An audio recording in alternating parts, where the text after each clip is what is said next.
One of the most misunderstood truths in life is that success is not determined by how much you have. It's determined by how well you manage what you have. People often believe that if they had more money, more time, more connections, or more talent, they would be more successful. But history and life proves otherwise.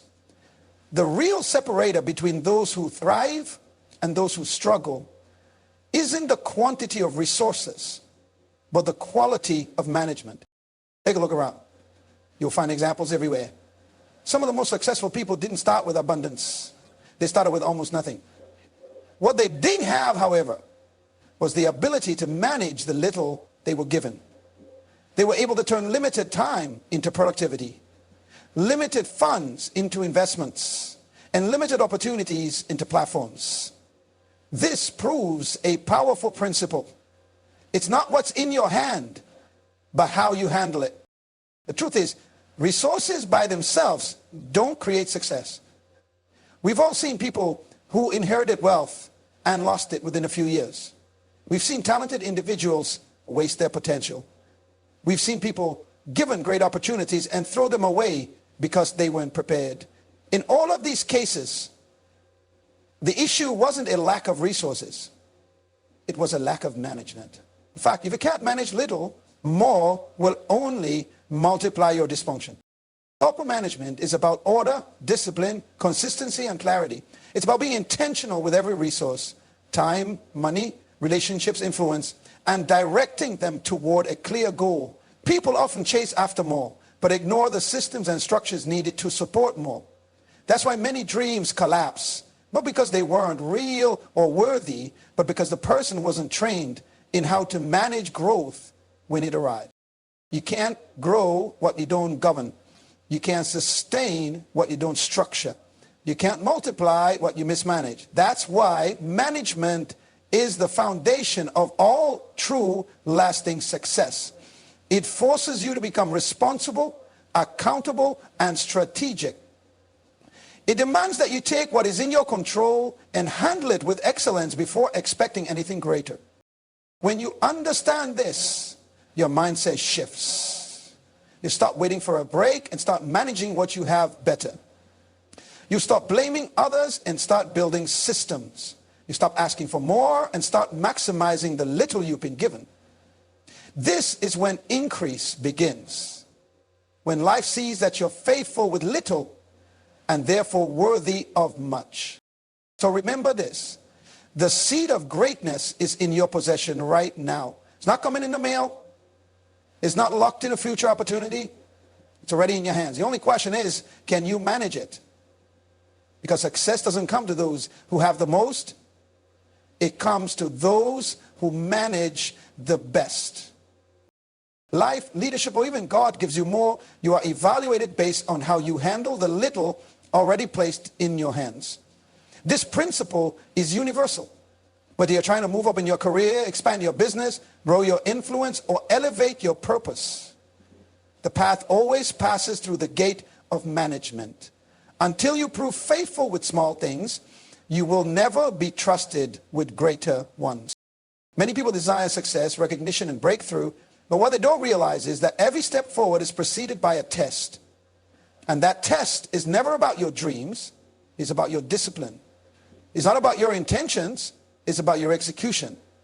Can you be trusted to handle the pressure, the responsibilities, the weight, and the details that come with more? Most people don't fail at the level of vision. They fail at the level of preparation. They fail the test of consistency. They want to be promoted in public, but forget that promotion begins in private. With unseen decisions, daily habits, and how they manage what nobody applauds. Consider this. You may be praying for a bigger platform, but how are you treating the small opportunities you already have? Are you showing up on time? Are you giving your best even when no one is watching? Are you managing your emotions, your time, and your energy in a way that reflects leadership? If not, why would you be trusted with more? Because the truth is, more doesn't make you better. It only magnifies who you already are. And if you haven't passed the test of small things, you'll only fail faster when given greater ones.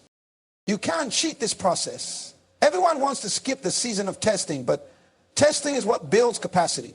It's how you grow into the kind of person who can handle success. Think of it like this. A building's height can only go as high as its foundation is deep. Management is that foundation. The better you manage, the deeper your foundation becomes. And the deeper the foundation, the higher the structure can rise without collapsing. If you neglect that early testing phase, if you're careless with the small, the hidden, the mundane, you'll find that even if promotion does come, it won't last. It will crush you, not crown you. This is why promotion must be earned through stewardship.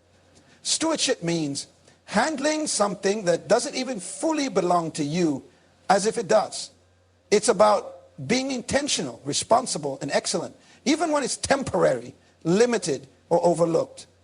Life watches how you treat what's not yours before it gives you something of your own. If you can be faithful over another person's vision, then you show you're capable of carrying your own. If you can manage a part, you'll be trusted with the whole. So whatever you're doing right now, whether it seems big or small, understand that it's a test. Every hour you work, every task you complete, every promise you keep, and every dollar you spend is being watched, measured, and weighed. It's not about perfection, but about faithfulness. Can you be counted on? Can you be trusted? That's the question life is asking before it promotes you. The next level is not waiting on your desire, it's waiting on your development. Your promotion is not delayed, it's being decided by your management. Pass the test and you unlock the door to, certainly, here's the expanded version of the third keynote in 600 words without subheadings. Having something doesn't mean you'll succeed with it. Ownership by itself is not enough. You can have time, you can have talent, and you can even have treasure. But if you don't manage them properly, you'll still end up frustrated, stagnant, or worse, stuck. Many people think the key to success is having more of these three things. But in reality, it's not about how much you have. It's about how well you manage what you've been given. Because success is not about possession, it's about stewardship. And mismanagement of any of these resources leads to loss, not progress. Time is the great equalizer. Everyone gets the same 24 hours in a day. No more, no less. Whether you're a billionaire or broke, living in a mansion or a small apartment, time is distributed equally. So the difference between people isn't time itself, but how they manage it. Some waste it on distractions, delay, and disorganization. Others use it to learn, build, and move closer to their goals. You can't stretch time, but you can structure it. You can't make more time, but you can master the time you already have. That's what separates the productive from the busy, the successful from the stuck. Time mismanaged is life misused. And in this treasure, your money, your resources, your possessions. This is one of the most visible areas where mismanagement reveals itself. Earning money is not enough. Many people earn well, but still live in debt, stress, and struggle because they haven't learned to manage it. Treasure that is not budgeted, invested, and multiplied is treasure that will disappear. Money doesn't solve money problems. Management does. It's not about how much you make, it's about how much you steward. People wait for a financial breakthrough, but the breakthrough doesn't come through more money. It comes through better management of what you already have. If you can't control your spending with a small income, you won't manage well with a bigger one. Time, talent, and treasure are the building blocks of your future, but they don't work for you automatically. You have to work them wisely. Mismanagement of any one of these can sabotage everything else. Poor time management can make your talent irrelevant. Ignoring your talent can waste the time you've carved out. And bad financial habits can choke the opportunity your time and talent were meant to create. They are all connected. And the person who masters them becomes unstoppable. You don't need more to do better. You need to do better with what you already have. That's the power of management. When you take ownership seriously and begin to govern your time with intention, sharpen your talent with discipline, and handle your treasure with wisdom, you unlock a version of yourself that's been hidden behind mismanagement. Success doesn't just come to the potential is one of the most powerful forces in the world. It's the untapped ability, the dormant strength, the hidden capacity within a person, a business, a vision, or even a relationship. But potential by itself means nothing unless it's properly managed. The saddest part is that potential doesn't guarantee success. You can be full of promise, bursting with talent, overflowing with ideas, and still end up achieving very little if you fail to manage what you've been given. Mismanagement is one of the greatest threats to potential because it doesn't destroy suddenly, it erodes slowly, subtly, and often silently. People confuse potential with purpose fulfilled. They think because they could do something great that somehow they already have. But the gap between can and did is management. That's the space where intention is turned into action, dreams into results, and gifts into impact. When you mismanage your energy, your emotions, your priorities, your opportunities, your potential slowly begins to rot. You start to lose the edge, the fire, the sharpness that made you capable of more. And what once was a field of great promise becomes a graveyard of missed chances. It's easy to blame outside circumstances for lack of progress. People, money, time, bad luck. But more often than not, it's mismanagement that's holding you back. You had the potential to write the book, but you mismanaged your time. You had the talent to build a business, but you mismanaged your focus. You had the chance to grow the relationship, but you mismanaged your communication. The result, the opportunity didn't just pass, it died. Because when something isn't managed, it either breaks down, burns out, or fades away. Potential needs protection, cultivation, and structure. Without those things, it will collapse under the weight of neglect. You can have the best seeds in the world, but if you don't water them, place them in the right soil, give them light and care, they won't grow. In fact, they'll decay. That's exactly what happens when a person has incredible ability, but fails to manage their life properly. They don't grow. They deteriorate. And people around them often wonder, what happened? They had so much going for them. The answer is simple. They didn't manage what they had. When you mismanage potential, you don't just rob yourself, you rob others. Potential isn't just for you. It's meant to benefit others, to serve, to inspire, to lift, to solve problems in the world. But when it's buried under mismanagement, those around you suffer. Your community misses out. Your family misses out. The world misses out. And the scary part is that you may not even realize how much is being lost in the process. That's how dangerous mismanagement is. It blinds you to your own decline. Every day you're given opportunities to develop your potential. Every hour is a chance to become better, more focused, more disciplined. But if you ignore the call to manage it, your potential slowly fades into a collection of regrets. The talent you didn't sharpen, the project you didn't finish, the calling you didn't answer. It's not always because of laziness. Sometimes it's just unmanaged distraction. Sometimes it's unmanaged fear. But the result is the same. Potential wasted. Success requires management. Because greatness isn't automatic. Growth is not guaranteed. Potential will not fulfill itself. You must take control of what you've been given and treat it like it matters, because it does. The moment you begin to manage your potential with seriousness and strategy is the moment you stop living in what could be and start stepping into what will be. Mismanagement kills dreams before they're born. Management, on the other hand, gives them the structure they need to live, breathe, and thrive. If you want to know whether someone is truly managing their life well, don't just look at their goals. Look at their habits. Look at their structure. Look at the level of discipline they apply daily and the order they maintain in the midst of chaos. Because effective management is never loud, but it always shows itself in how disciplined and organized a person is. You don't need to be perfect, but you must be intentional. Discipline and organization are the fruit of a managed life. And without them, even the most ambitious dreams fall apart before they ever get off the ground. Organization is the external expression of that discipline. It's how you build systems that support your goals. An organized life is a managed life.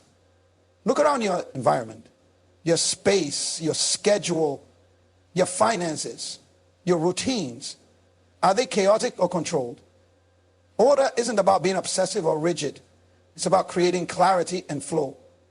When you're organized, you reduce stress, increase focus, and eliminate the friction that distracts you from what matters most. A cluttered space often reflects a cluttered mind. And when things are out of order, they begin to demand energy that should be used for creativity, growth, or productivity. The people who rise to the top in any field are rarely the most talented or lucky. They're the ones who understand the value of structure. They have systems in place. They have routines they stick to. They know what matters each day, and they prioritize those things with consistency. Discipline helps them say no to distractions. And organization helps them say yes to what aligns with their goals. Together, these two qualities form the backbone of effective management. And over time, they compound into success. Without discipline and organization, opportunities will overwhelm you. Even success will become a burden if you don't have the structure to sustain it. That's why so many people self-sabotage when things start going well. They weren't prepared to manage the blessing. They didn't have the systems in place. They didn't have the mindset for sustainability. They were ready for the moment, but not for the momentum. Management, expressed through daily discipline and practical organization, is what makes success sustainable, not just achievable. It's easy to admire someone's success from the outside, but what you don't see is the order behind it. The hours of planning, the difficult decisions, the sacrifices, the calendars, the routines, the strategy. It's not glamorous, but it's what holds everything together. Discipline and organization might not get applause, but they will get results. They are proof that you are taking your vision seriously, that you are preparing not just to receive something big, but to keep it, grow it, and multiply it. If you want to measure your potential for success, take a look at how disciplined and organized your life is right now. Are you managing your time or letting it slip away? Are your finances planned or impulsive? Are your days guided by purpose or driven by pressure? Discipline and organization don't just reflect effective management, they create it. And effective management is what turns good intentions into real transformation.